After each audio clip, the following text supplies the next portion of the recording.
पुणे विमानतळावरील know pick up zone पुन्हा एकदा चर्चेत आलाय. मात्र यावेळी कारण हे वाहतूक कोंडी किंवा प्रवाशांचा त्रास नसून माहितीच्या अधिकार कायद्याअंतर्गत आरटीआय दाखल केलेला अर्ज फेटाळण्यात आलाय. ॲडव्होकेट जतीन एस आढाव यांनी या महाराष्ट्र सरकारकडे चौकशीची मागणी केली. या प्रकरणात नेमकं काय घडलं आणि सरकारकडे कोणती मागणी करण्यात आली आहे ते थेट ॲडव्होकेट जतीन एस आढाव यांच्याकडूनच जाणून घेऊया. मी 16 जूनला पुणे एअरपोर्टचं नो पिकअप झोन त्यांनी नुकतंच बनवलंय. तिथं त्यांनी बोर्ड लावलेले आहे नो पिकअप झोन. आणि जर तिथं कुणी पिकअप केलं, तिथं कुणी गाडी लावली तर तुम्ही क्षमा जरी मागितली तरी ते लोक सोडत नाही, तर तिथं जॅमर लावतात. ते लोक पोलिसांपेक्षाही कडक आहेत. तर मी जेव्हा तिकडं पाहिलं स्वतः की काही गोष्टी तिथं मला असं वाटलं की अनधिकृत असू शकतात, म्हणून मी हा आरटीआय केला.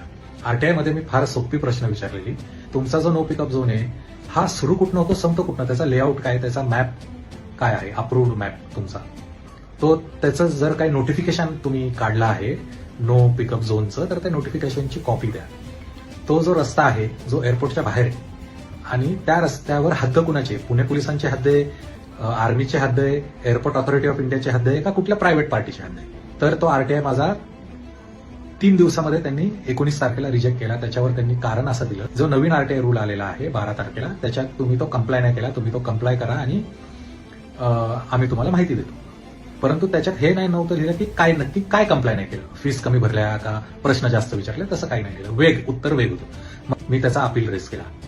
अपीलमध्ये मी तिथं क्लिअरली म्हटलं की जर तुम्ही माझा RTI sighting new RTI rule तुम्ही रिजेक्ट करताय, तर त्याच्यामध्ये त्याच नियम जे तुम्ही मला दाखवताय त्याच्यामध्येच मॅन्डेटरी आहे की जर तुम्ही आरटीआय पूर्ण रिजेक्ट करताय तर कमीत कमी एका प्रश्नाचं उत्तर तुम्हाला दिलं पाहिजे. हा मुद्दा मी 2 तारखेला जेव्हा डीसीपी ट्रॅफिक मॅडम आहे त्यांच्या पुढे मी गेलो, त्यांना ते समजलं की आपल्या अधिकाऱ्याकडनं चूक झालेली आहे. त्यांनी त्याला माझ्यासमोर बोलले की तू ती माहिती गोळा कर आणि साहेबांना दे.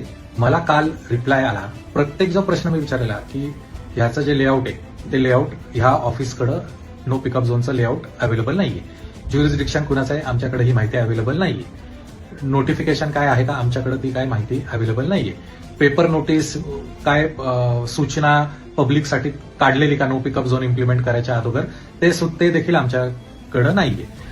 कुठल्या ऍक्ट अंडर हे नो पिकअप झोन येतं, त्याला फाईन करायचा अधिकार कोणाला, आमच्याकडे ही माहिती नाहीये. सगळ्या प्रश्नांचं उत्तर की आमच्याकडे माहिती उपलब्ध नाहीये.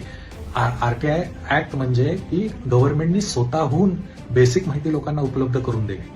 आणि असे जर तुमचे अधिकारी ह्या पद्धतीने जर काम करत असेल तर ह्याच्यामध्ये मुख्यमंत्र्यांनी स्वतः लक्ष देणं, being the head of the home department is at most important at this